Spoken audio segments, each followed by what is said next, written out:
గొడవకి స్వాగతం. మనం కరెక్ట్ మెథడ్స్ చూస్తున్నాం. Change should be gradual. So ఈ కరెక్ట్ మెథడ్స్ ఎప్పుడు చేసినా అవి గ్రాడ్యువల్ గా ఉండాలి, బట్ సిన్సియర్ అండ్ రెజల్యూట్ గా జరుగుతుండాలి.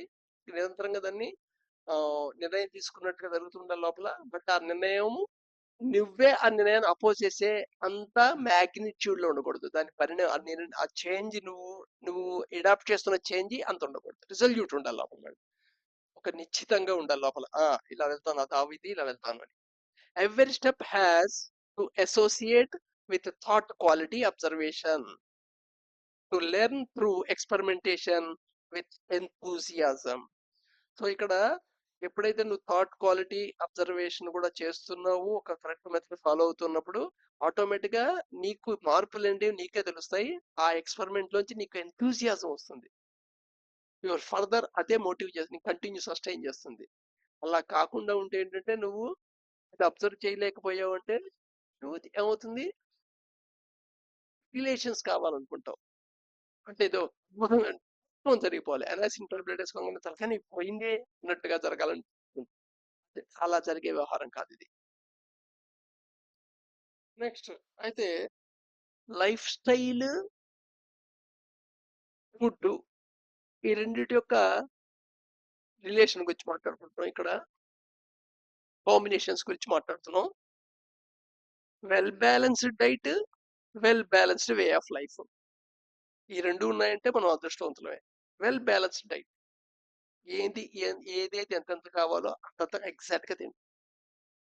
Well balanced way of life, నీ వే ఆఫ్ లైఫ్ చాలా బ్యాలెన్స్డ్ గా ఉండటం అంటే థాట్ క్వాలిటీస్ బాగుండటం, స్లీప్ ఇది బాగుండటం, హెల్తీగా ఉండటం, బాడీ ఫ్లెక్సిబిలిటీ ఉండటం, టైంకి లేవటం, టైంకి నిద్రపోవటం, ఎమోషనల్ బ్యాలెన్స్ ఉండటం. సో ఇదంతా well balanced life. Well balanced diet, ill balanced way of life.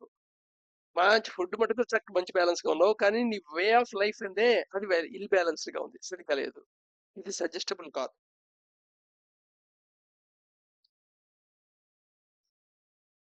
Ill balanced diet, well balanced way of life. నీ డైట్ నీకు ఇల్ బ్యాలెన్స్ గా ఉంది, కానీ well balanced way of life ఉంది. ఇది ఓకే. అంటే well balanced life diet, well balanced life way of life ఉంటాం, అద్భుతం. బట్ ఇక్కడ కాంప్రమైజింగ్ లో జనరల్ గా నువ్వు ill balance of diet and well balanced way of life లో ఆప్షన్ తీసుకోవాలంటే well balanced of way of లైఫే ఇంపార్టెంట్ ప్రయారిటీలో వచ్చేప్పటికి, ఇల్ బ్యాలెన్స్డ్ డైట్. అందుకనే వెల్ బ్యాలెన్స్డ్ డైట్ తీసుకున్నప్పటికీ ill balanced way of life ఉన్న వాళ్ళందరూ కూడా క్రోనిక్ డిసీజెస్ తోనే ఎవరికి ఎండ్ అవుతుంటుంది లైఫ్ వాళ్ళకి. సరే, ద వరస్ట్ సిచ్యువేషన్ ఏంటంటే ill balanced diet, ill balanced way of life. దీన్ని అక్కర్లేదని నేను చెప్పక్కర్లేదు అనుకుంటా. రైట్ నౌ రెస్పిరేషన్, శ్వాస, బ్రీదింగ్ లో ఒక కరెక్ట్ మెథడ్ చూద్దాం. ఇది most most most important correct method. Food యొక్క కరెక్ట్ మెథడ్ చూసాం కదా. మనం ట్రిఫిల్స్ గురించి మాట్లాడుకుంటున్నాం. లైఫ్ లో ట్రిఫిల్స్ అంటే ప్రతివాడు చేయక తప్పని ఆ ఆ పనుల్లో కరెక్ట్నెస్ మారుస్తున్నాం అన్నమాట. ఎందుకని మారుస్తున్నాం? ఎందుకనంటే ఈ ఇవి ఒక ప్యాటర్న్ మనకి అన్కాన్షియస్ గా ఒక ప్యాటర్న్ క్రియేట్ అయిపోతుంది ఫుడ్ విషయంలో, బ్రీత్ విషయంలో. అది మెంటల్ గా ఒక ప్యాటర్న్ క్రియేట్ చేస్తుంది. అది అదర్ మెంటల్ ప్యాటర్న్ ని ఎక్స్టేట్ చేస్తుంది. తద్వారా రెండు ఫర్దర్ ప్యాటర్న్స్ దెబ్బతింటాయి. ఏమిటాయి అంటే సెన్సెస్ ఒక ఇంటెలిజెన్స్ ప్యాటర్న్, స్లీపింగ్ ఒక ప్యాటర్న్. సో ఈ 5 కలిసి అప్టిటీస్ క్రియేట్ చేస్తాయి. ఎంతసేపు అవి సాటిస్ఫై చేయటం, వాటిని ఇరిటేట్ చేయడానికే బతికేస్తుంటాం అనమాట. సో అందుకని రూట్ దగ్గర నుండి వస్తున్నాం మనం. సో ఇప్పుడు ఈ బ్రీదింగ్ యొక్క కరెక్ట్ మెథడ్ ఏమిటాయి అంటే 3SRB అంటారు దీన్ని. 3 step rhythmic breathing. 3 step rhythmic breathing. First step ఏంటంటే టెక్నిక్, సెకండ్ స్టెప్ ఏమో వాల్యూమ్ రిలేటెడ్, మూడో స్టెప్ ఏమో రిథమిక్ రిలేటెడ్. ఇక్కడ ఒక చాలా ఇంపార్టెంట్ పాయింట్ ఉంది. 3 స్టెప్ రిథమిక్ బ్రీదింగ్ అంటే it is not equal to pranayama. ప్రాణాయామకి దీనికి సంబంధం లేదు. ప్రాణాయామ అనేది ఒక different concept, different practice, different activity. ఇది ప్రాణాయామ కాదు. Pranayama can be done only after reaching critical certain stage. ఈ ప్రాణాయామ అనే యాక్టివిటీ ఎప్పుడు నువ్వు చేయగలవు నిజానికి క్రిటికల్ సర్టెన్ స్టేజ్కి అరైవ్ అయిన తర్వాత చేయగలవు. అంతకుముందు ఏదైనా చేయడానికి ప్రయత్నం చేసాం అనుకో, జస్ట్ అంటే బ్రీదింగ్ ఎక్సర్సైజ్ అంతే. Any attempt to do is not more than A breathing exercise. అంతకు ముందే క్రిటికల్ సర్టెన్ స్టేజ్ రీచ్ కాకుండానే, క్రిటికల్ సర్టెన్ స్టేజ్ అంటే ఐడియా ఉంది కదా. సో నీ లోపల అకౌంట్, ఎనర్జీ అకౌంట్ యాడ్ అవుతుంటుంది. అది 2 యూనిట్స్ అట్లీస్ట్ అక్యుములేట్ అయితేనే, ఎక్కడ లీకేజెస్ వేస్ట్ కాకుండా అయినట్టయితేనే అప్పుడు you are ready in terms of your body, in terms of your mind. నీ శరీర పరంగా, నీ మనసు పరంగా నువ్వు సిసిఎస్ కి రెడీ అవుతావు. క్రిటికల్ సర్టెన్ స్టేజ్ అంటారు అనమాట. ఇక్కడ నుండి ఆధ్యాత్మిక జర్నీ ఇంకో డిఫరెంట్ ప్యాటర్న్ లో, డిఫరెంట్ ఫేజ్ లో నడుస్తుందని చెప్పా. అంతకు బిఫోరే నువ్వు ఏదైనా చేస్తా అంటే చేసుకోవచ్చు, కానీ బట్ అనేది బ్రీదింగ్ ఎక్సర్సైజ్ తప్ప ఏమి కాదు. ఈ 3 స్టెప్ బ్రీదింగ్ ప్రాణాయామం కాదు, ఇది బ్రీదింగ్ ఎక్సర్సైజు కాదు. Just only your correcting your breathing pattern అన్నమాట. ఫస్ట్ స్టెప్ మాట్లాడుకుందాం. Lie down flat on your bed, preferably on floor. So వెలకిలా పడుకోవాలి, ఫ్లాట్ సర్ఫేస్ మీద పడుకోవాలి. అది చెక్క అయ్యొచ్చు, నేల అయ్యుండొచ్చు, సో అవైలబిలిటీ బట్టి. ఒకవేళ బెడ్ అయినట్టయితే మరీ కుషన్, ఫుల్ కుషన్ వద్దు, ఓ మాదిరి కుషన్ ఉంటే పర్వాలేదు. సాధ్యమంత వరకు వద్దు కుషన్ది, ఫ్లాట్ది హార్డ్ సర్ఫేస్ చూసుకోండి. మరి శరీరం కంఫర్ట్ లేదు అనే పొజిషన్ ఉంటే శరీరం జస్ట్ కంఫర్ట్ కొంచెం ఇచ్చేట్టుగా, కంఫర్ట్కి ఇంటెలిజెన్స్ అవ్వకూడదు, అలాంటి surface you choose it. Put a fairly thick and heavy book on your navel. ఇక్కడ యువర్ నావెల్ అని రాశాను, కానీ బొడ్డుకి కొంచెం పైన, అంటే ఆ పుస్తకం లేదా ఏదైతే పెడుతున్నావో, నీ పుస్తకం మీద పెట్టుకుంటున్నావో, నీ నావెల్ కి జస్ట్ ఆ పుస్తకంకి ఎడ్జ్ టచ్ అవ్వాలి. ఆ ఎడ్జ్, ఆ పుస్తకం కింద నావెల్ అలాగా. And keep your hands under your head. So నీ చేతులు ఇలా వెనక్కి పైకి కానీ చాచి పెట్టచ్చు, లేదా నీ తల వెనకాల 2 చేతులు క్లాస్ప్ చేసుకొని ఒక చేతులు పట్టుకొని తల వెనకాల పెట్టుకోవాలి. ఇలా వెనకిలా పడుకోవాలి.